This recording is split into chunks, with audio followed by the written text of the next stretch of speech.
وہ ذات مقدسہ مبارکہ مطہرہ ہے کہ رب کائنات نے جنہیں رحمت کائنات بنا کر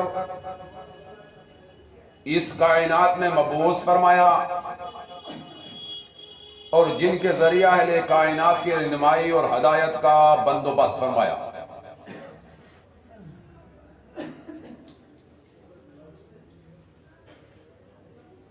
برادران ملت اسلامیہ، ماہ رواں دواں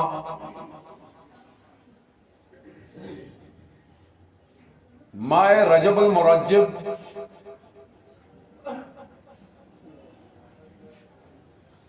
جو ہمارے اوپر سایہ فگن ہے،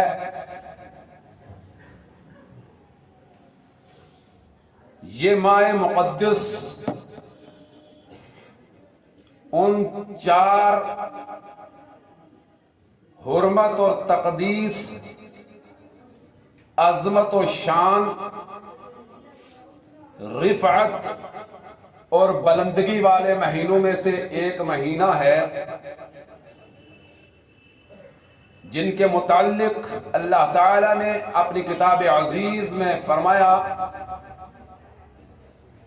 ان عدت الشہور عند اللہ 12 شہرا فی کتاب اللہ یوم خلق السماوات والارض منها 4 حرم، جو 4 حرمت والے مہینے ہیں ان میں سے ایک مہینہ یہ رجب کا مہینہ ہے۔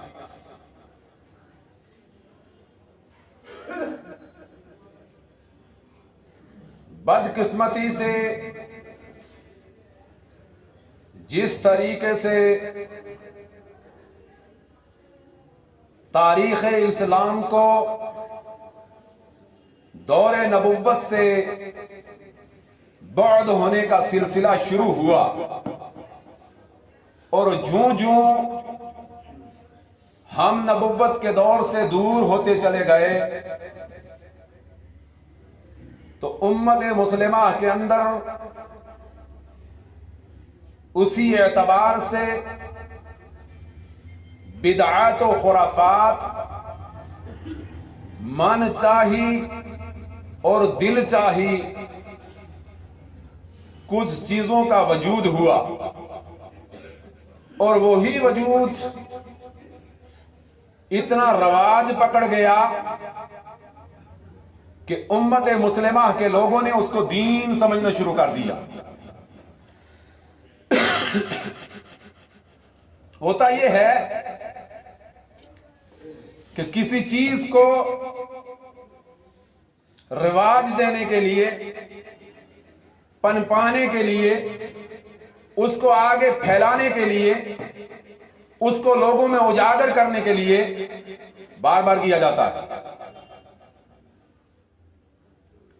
اور بسا اوقات اللہ تعالیٰ آپ کو یہ توفیق نہ دے، مثال دینے لگا ہوں میں، بسا اوقات انسان جھوٹ بولتا ہے، اور کبھی شک ہو تو دیکھ لینا، ایک جھوٹ انسان بولتا ہے اور اسی جھوٹ کو پھر جھوٹ بولتا ہے، پھر اسی کے بعد پھر بولتا ہے، جو جب تکرار ہو جائے گا تو وہ بات اس کے دل پہ نقش کر جائے گی۔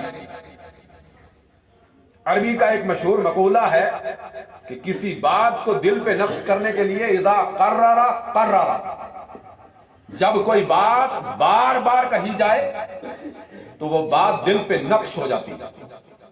آخر وہی آدمی جو پہلے جانتا تھا کہ مجھ سے جھوٹ سرزد ہوا ہے، ایک وقت ایسا آیا ہے وہ اس کو جھوٹ نہیں بولتا، فخر سے بیان کرتا ہے۔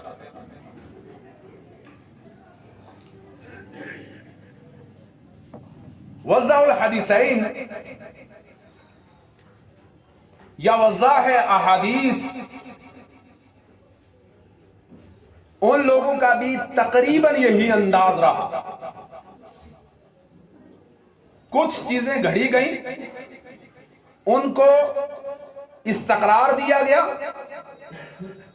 اور استقرار دینے کے بعد قرار دیا گیا، ٹھہرایا گیا، پھر لٹایا گیا، بار بار بیان کیا گیا، تو وہ امت مسلمہ میں اتنی پھیل کے سامنے آ گئی کہ سنت دفن ہو گئی۔ جب بھی بدعت رواج پکڑتی ہے اور جس جگہ سے بدعت رواج پکڑتی ہے وہاں سے سنت فوت ہو جاتی ہے۔ کوئی بھی چیز ہے اس کا ایک طریقہ ہے، سنت ہے، جو نبی علیہ الصلوۃ والتسلیم نے آپ کو بتلایا، اور جو نزل من اللہ تھا اس کو آپ نے جب وہاں سے نبوی طریقے کو چھوڑ کر دوسرے طریقے سے کیا تو گویا وہاں نبوی طریقہ چھوٹ گیا۔ جو نبی علیہ السلام کی سنت تھی وہ سنت وہاں فوت ہو گئی، سنت فوت ہوئی اور بدعت نے رواج پکڑ لیا۔ اسی طریقے سے رجب کے مہینے میں جو عظیم مہینہ، عرب والوں کے ہاں بھی حرمت والا مہینہ ہوتا ہے، رجب کے معنی ہے عظمت والا، بلندگی والا، شان والا، ترجیب، مرجب، شوکت والا، یعنی یہ بڑا مہینہ تھا، عرب والے بڑا مانتے تھے اور اس کی بہت بڑے حرمت کے قائل تھے وہ کفار مکہ قبل نبوت سے پہلے، یعنی نبی علیہ السلام کی بعثت سے پہلے، آپ کے اعلان نبوت سے پہلے بھی اس کی شان تھی۔ لیکن ہم نے اس کو جب تبدیل کیا تو اس کے اندر اتنی بدعات رواج پکڑ گئی کہ ہر بات پر ایک بدعت۔ رجب کے کنڈے مشہور ہے اور رجب کی صلاۃ مشہور ہے، رجب کی شب معراج اور اس کا منانا اور اس کی نماز صلاۃ الرغائب وغیرہ کے نام سے مشہور ہیں، اور اتنی زیادہ مشہور ہیں کہ عام آدمی کے سامنے اگر اس کو بیان کیا جائے کہ اس کا کوئی وجود اسلام میں نہیں تو کہے گا دیکھیے آبا و اجداد کرتے رہے، ہم سب کرتے رہے، اتنے 100 سال سے کرتے رہے، آپ انکار کرتے ہیں؟ آپ کون ہوتے ہیں؟ آپ نے کیسے تبدیل کر دیا؟ جب اس کو اس وجود کے اوپر لا کر دیکھیں گے جہاں سے اسلام شروع ہوا تو اس کو کوئی وجود نہیں۔ اللہ کے نبی جناب محمد رسول اللہ صلی اللہ علیہ وسلم کا ایک عظیم معجزہ جس کو اکثر و بیشتر محدثین اکرام نے، محققین نے رجب کے مہینے میں بیان فرمایا، چاہے جائے کہ اس پر اتفاق نہیں کہ سب کا اتفاق یہی ہو کہ نبی علیہ الصلوۃ والتسلیم کو معراج وہ رجب کے مہینے میں ہوئی، ایسا نہیں، اختلاف بھی ہے، اختلاف بھی ہے، لیکن اکثر لوگ، زیادہ تر لوگ اس طرف گئے ہیں کہ اللہ کے نبی جناب محمد رسول اللہ صلی اللہ علیہ وسلم کو جو معراج ہوئی، یہ معراج اللہ کے نبی جناب محمد رسول اللہ علیہ وسلم کو 27 رجب کو ہوئی۔ یہ میں نے اکثر کا بات بتلائی، میں نے کہا اس میں اختلاف ہے اور گنجائش اختلاف بھی ہے، اختلاف بھی ہے اور گنجائش اختلاف بھی ہے۔ دیکھیے اختلاف ہونا ایک بات ہے اور گنجائش اختلاف ہونا دوسری بات ہے۔ اختلاف کرے آدمی بغیر من چاہے بھی کر سکتا ہے، اور گنجائش ہو دلائل کی بنیاد پر، گنجائش جب نکلے گی تو دلائل کی بنیاد پر نکلے گی۔ کسی مسئلے میں بھی دنیا کے جتنے مسائل ہیں وہ دنیاوی طور پر ہوں یا دینی طور پر ہوں، ان کے لیے اختلاف کرنا بڑی بات نہیں ہے۔ کیا اختلاف گنجائش ہے؟ اختلاف تو ہر کوئی کر سکتا ہے، اختلاف تو ہر کوئی کر سکتا ہے۔ کیا اختلاف گنجائش ہے؟ تو اختلاف گنجائش دلائل کی بنیاد پر ہوتی ہیں، تو جن لوگوں نے اس کو نہیں مانا ان کے پاس بھی دلائل، جنہوں نے مانا ان کے پاس دلائل۔ لیکن ایک بات ایمانی عقائد کی، نبی علیہ السلام کی ذات کے ساتھ جڑی ہوئی، آپ کی شان کی، آپ کی عظمت کی اور آپ کی وہ یگانہ شان کی ہے کہ جو 1,23,000 انبیاء علیہ الصلوۃ والتسلیم باقیہ کو میسر نہیں ہوئی، کیونکہ 1,24,000 انبیاء علیہ الصلوۃ والتسلیم اس دنیا میں تشریف لائے۔ سلسلہ صحیحہ میں شیخ ناصر الدین البانی رحمہ اللہ نے 7ویں جلد میں اس حدیث کو صحیح کہا۔ تو ہم جس بات پر اتفاق رکھتے ہیں وہ اتفاق یہ ہے کہ اللہ کے نبی جناب محمد رسول اللہ صلی اللہ علیہ وسلم کو معراج ہوئی۔ اب معراج ہوئی، اس پر اتفاق تمام کا ہے، لیکن کیا معراج جسمانی ہوئی یا معراج رویا خوابی ہوئی، اس پر بعض لوگوں کا اختلاف ہے۔ بعض کہتے ہیں کہ اللہ کے نبی جناب محمد رسول اللہ صلی اللہ علیہ وسلم کو معراج ہوئی، ہم مانتے ہیں۔ آپ نے معراج کو بیان کیا، ہم مانتے ہیں۔ آپ نے بے شمار چیزوں کو بیان کیا جو بخاری مسلم کے روایات اور احادیث صحیحہ سے کتب ستہ میں موجود ہیں، ہم اس کو مانتے ہیں۔ لیکن یہ تمام کی تمام چیزیں اللہ کے نبی جناب محمد رسول اللہ صلی اللہ علیہ وسلم کو خواب کے اعتبار سے جتنی آپ بیان کریں، لیکن اسلاف سلفیین ہمارے بڑے علماء مشائخ اور اہل الحدیث تمام اس طرف گئے ہیں کہ اللہ کے نبی جناب محمد رسول اللہ صلی اللہ علیہ وسلم کو جسم مع روح مع جسم یا جسم مع روح اللہ کے نبی صلی اللہ علیہ وسلم کو جاگتے ہوئے معراج، یہ عقیدہ ہمارا واضح۔ اب جن لوگوں نے معراج کو اللہ کے نبی صلی اللہ علیہ وسلم کو بیان کیا، اس کو دو حصوں میں بیان کیا، دو حصوں میں، قرآن نے اور حدیث نے دو حصوں میں بیان کیا، دو اس کے مرحلے نہیں، وہ تو علمی حضرات نے کئی مراحل پیدا کیے، کئی نقاط پیدا کیے، لیکن دو مرحلے ہمارے لیے آسان ہیں اور یہ آسان دو یاد رکھیں۔ ایک اللہ کے نبی صلی اللہ علیہ وسلم کو زمینی سفر ہوا جو بیت اللہ شریف سے لے کر بیت المقدس یا بیت المقدس تک، اور دوسرا وہاں سے لے کر سدرۃ المنتہا قاب قوسین او ادنا، جس کو سورہ نجم میں اللہ نے بیان کیا ہے، یہاں تک ہوا۔ یہ دو ہے، ایک حصہ زمینی سفر کا ہے، زمینی سفر کو اسراء کا سفر کہتے ہیں، اور اس کو اللہ تعالیٰ نے 15ویں پارے کے شروع میں بیان فرمایا ہے سورہ اسراء کے اندر، اسی سے پوری سورہ ہے، جس کو میں نے آپ کو خطبے کے اندر پڑھا ہے۔ ان آیات کے ظاہری پر اگر ہم غور کریں تو نبی علیہ الصلوۃ والتسلیم کا جاگنا بھی ثابت ہے، نبی علیہ الصلوۃ والتسلیم کا جسم بھی ثابت ہے، اور نبی علیہ الصلوۃ والتسلیم کا جانا بھی ثابت ہے۔ ایک بات آپ تھوڑا سا رک کر یہاں اور سنیں گے، اور یہ انتہائی اہم ہے،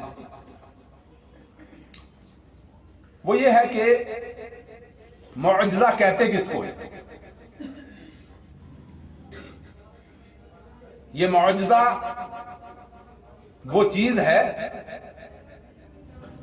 جو انسان کی عادت کے خلاف اور عقل سے بالائے تر ہو، عقل کو عاجز کرنے والی چیز،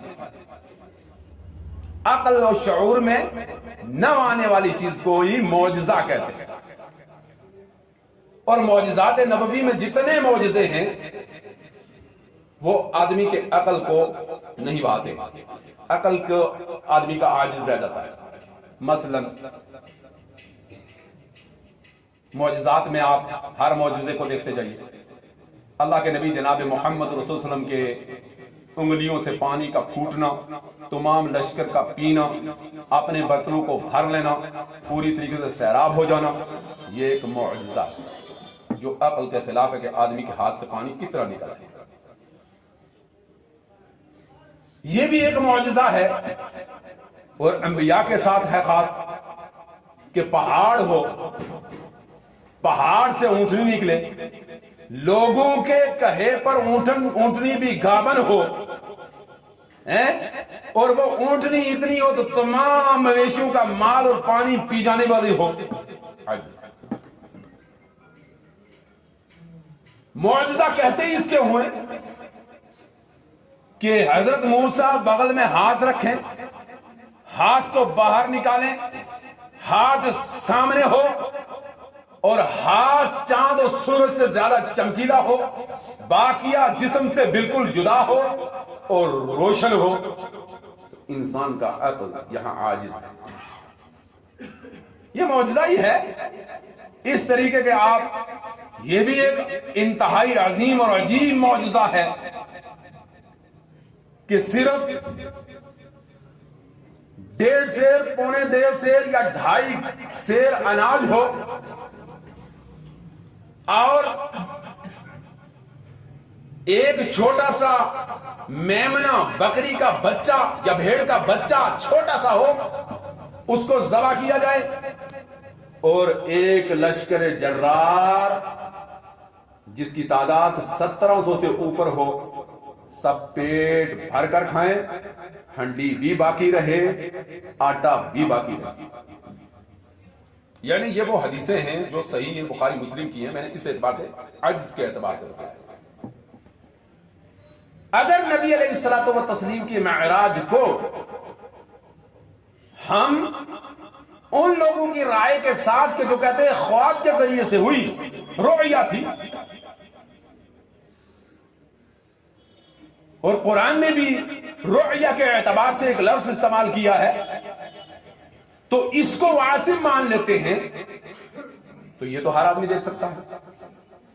تعجب کیا, آپ سوئے ہیں, آپ نے خواب میں لیٹے ہوئے رات میں دیکھا آپ مکہ کی فلاں گلی میں گھوم رہے تھے, مدینے میں گھوم رہے تھے, آپ کے عقل اور عقیدے اور شعور پر ہے. ہو سکتا ہے کسی غلط جگہ پہ بھی آپ گھوم رہے ہوں. یعنی یہ تو انسان کے ارادے اور حالات پر ہے, تو اس سے خواب کیسے آتے ہیں. آپ کو اچھی بھی آ سکتی ہے, بری بھی آ سکتی ہے, اور حالات کے اعتبار سے آپ اپنے بستر پر ہیں, آپ لندن کے بازار میں, کسی دوسری جگہ میں ہیں آپ, تو یہ تعجب کی بات نہیں تھی. اس کو تعجب کے اعتبار سے اور عجز کے اعتبار سے بیان نہیں کیا جا سکتا تھا. اسی لیے اللہ تعالی نے اپنے اس بڑے معجزے کو بیان فرماتے ہوئے ایک لفظ کا استعمال کیا, سبحان الذی اسری بعبدہ لیلا من المسجد الحرام الی المسجد الاقصی. پاک ہے وہ ذات جو لے گیا اپنے بندے کو رات کے مختصر ٹکڑے میں. یہ لفظ مختصر ترجمہ جو میں کر رہا ہوں نا, یہ لیلم کا کر رہا ہوں. لیل یہاں نقرہ استعمال ہوئی ہے, اور یہاں عربی کے طلبہ موجود ہیں اور عربی جاننے والے لوگ موجود ہیں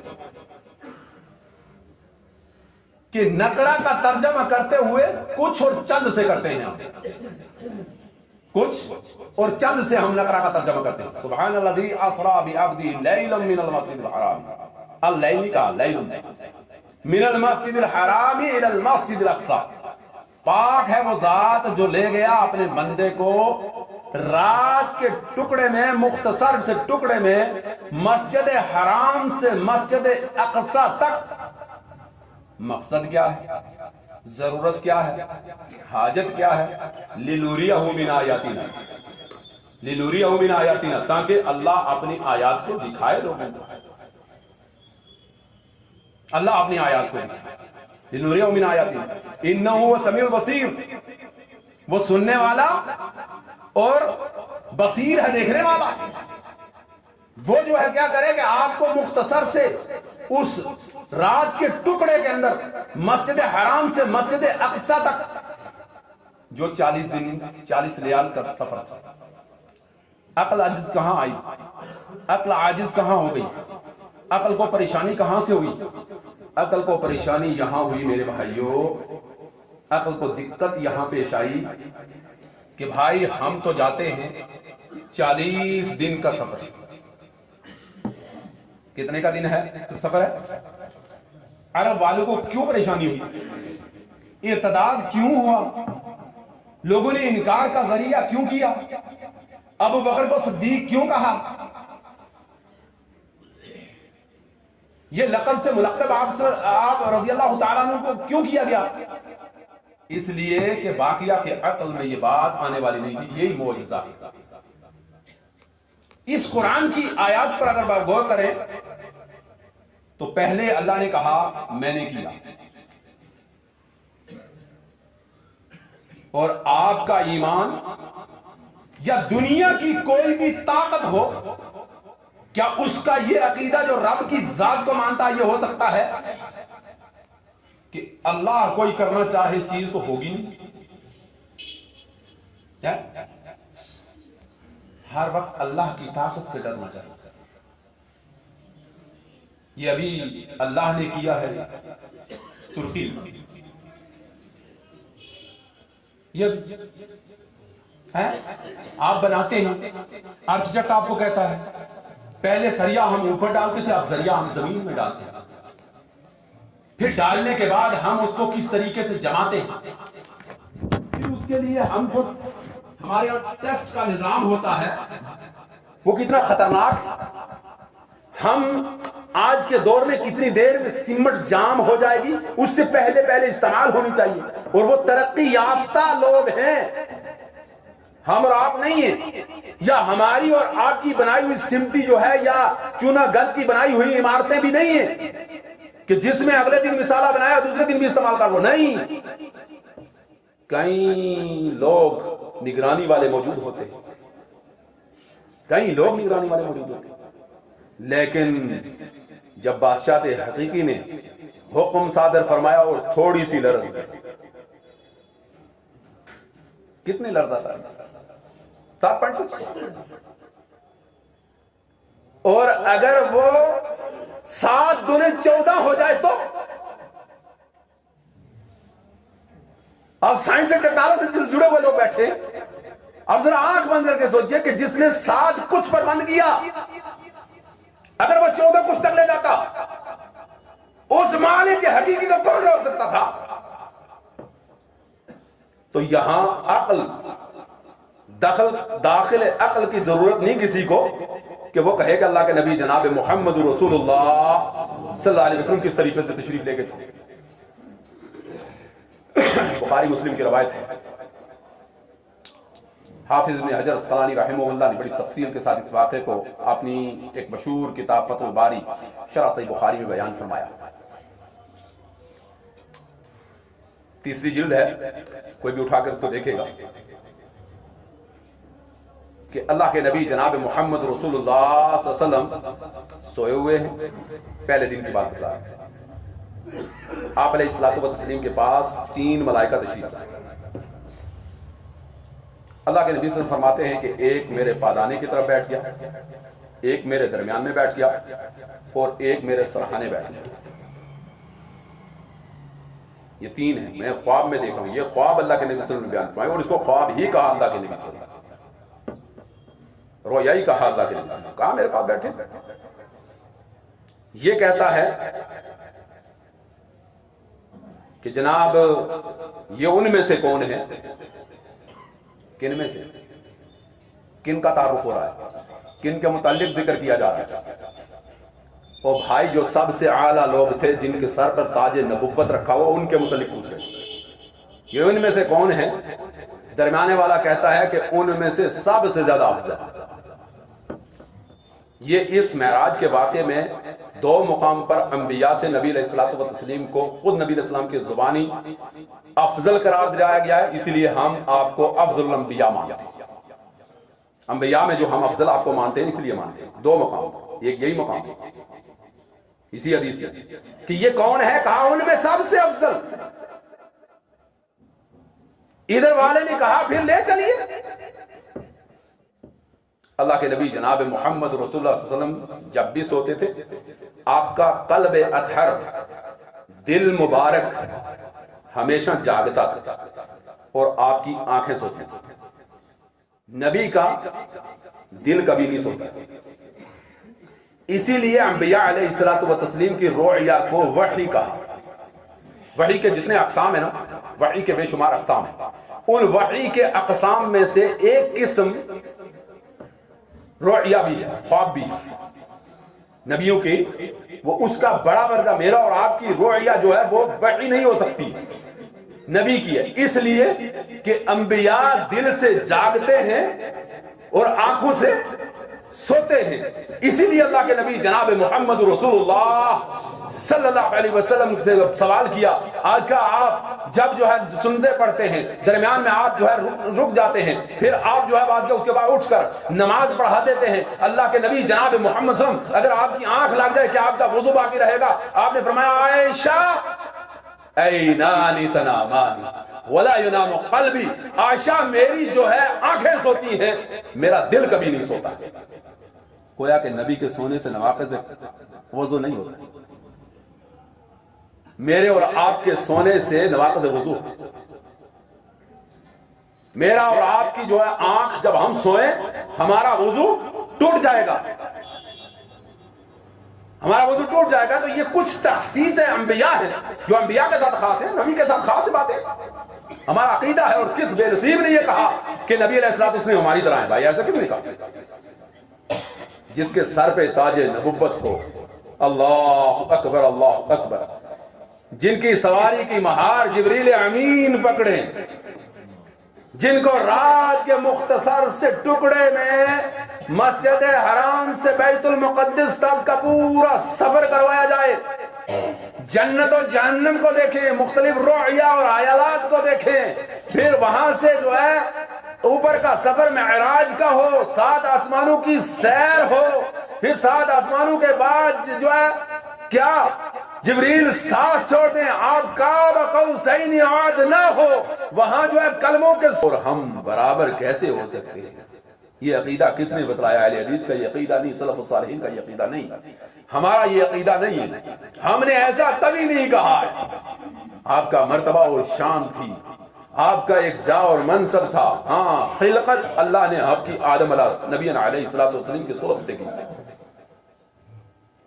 پیدائش کے اعتبار سے ہماری طرح تھے، آپ کی پیدائش بھی اسی مخلوق میں سے ہوئی۔ مخلوق 3 ہے، یا تو مخلوق ناری ہے، یا مخلوق خاکی ہے، یا مخلوق نوری ہے۔ تو ہمارا عقیدہ ہے کہ اللہ کے نبی جناب محمد رسول اللہ صلی اللہ علیہ وسلم کی خلقت خاکی مخلوق میں سے ہوئی تھی، اس اعتبار سے ہمارے اوپر کوئی کفر کا فتویٰ لگائے، 1 مرتبہ لگاتے ہوئے 1,00,000 مرتبہ لگائے، کیونکہ اللہ کے نبی جناب محمد رسول اللہ صلی اللہ علیہ وسلم کی پیدائش بالکل ہماری اور آپ کی خلقت کے اعتبار سے، عظمت کے اعتبار سے کون کہتا ہے؟ کیوں؟ کس نے کہا؟ کس نے لکھا؟ کس کتاب میں موجود ہے؟ کس کتاب میں موجود ہے؟ مجھے تو دنیا کی کسی کتاب میں، ہمارے مکتبہ فکر نے تو ایسے قطعیہ طور پر کبھی نہیں لکھا، حاشا وکلا نعوذ باللہ، ہم ایسا مانتے بھی نہیں۔ کوئی لکھے بھی تو ہم مقلد تھوڑے۔ ایک عظمت ملی آپ کو، ایک شان ملی، ایک شوکت ملی، ایک عظمت ملی، ایک مرتبہ ملا کہ آپ کا بڑا سے بڑا بھی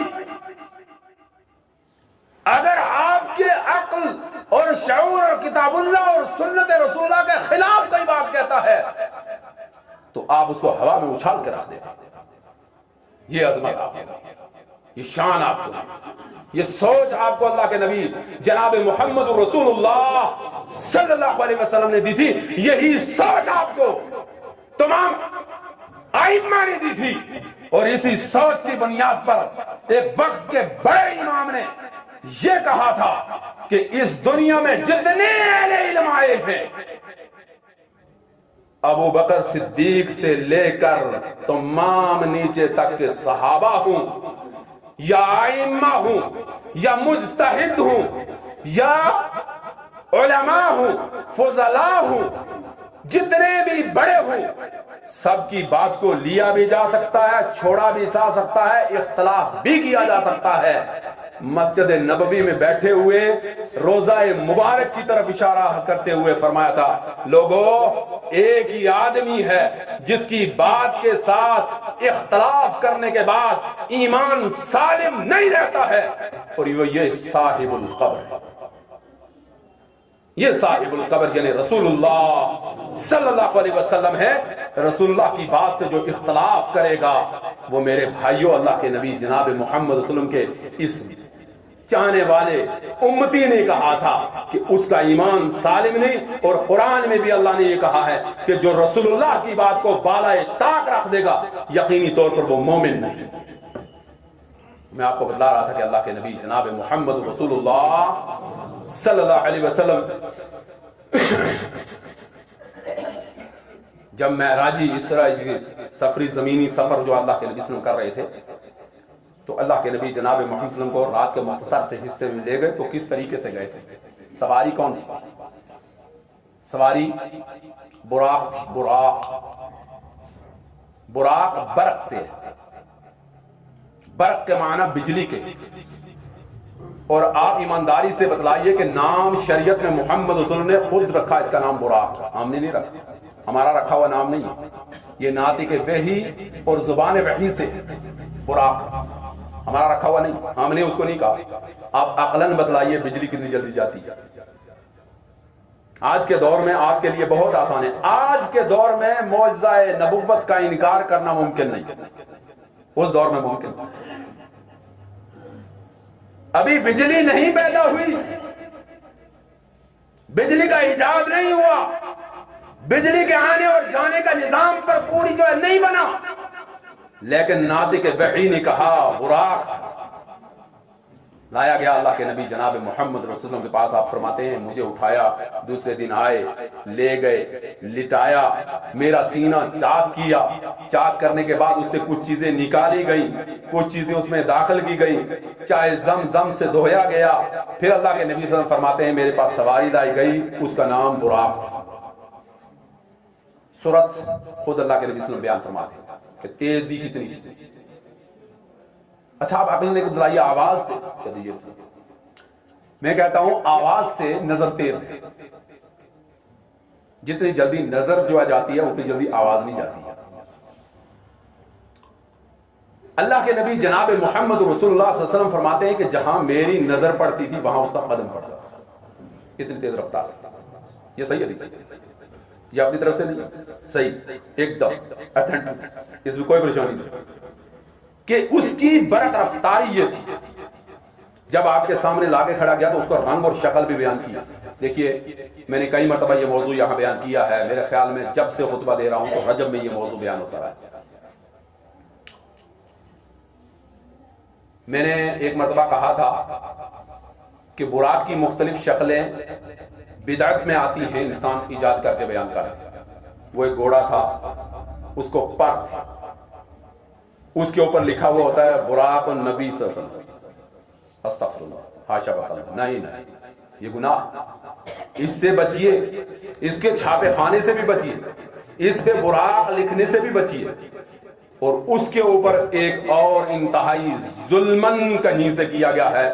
میں سمجھتا ہوں یہ یہود و نصارہ ہی کا کام ہو سکتا ہے کہ آگے سے خوش شکل خوبصورت قسم کی لڑکی کا چہرہ ہے، پیچھے گھوڑا ہے، اس کو پر لگے ہوئے ہیں، اور اس کے اوپر لکھا ہوا براق النبی۔ پہلے ہوٹلوں پہ لگا کرتا تھا، اللہ کا شکر ہے جو علم بڑا ہے، بہت بڑا فائدہ ہو رہا ہے، بہت بڑا فائدہ ہو رہا ہے، علم بڑھ رہا ہے۔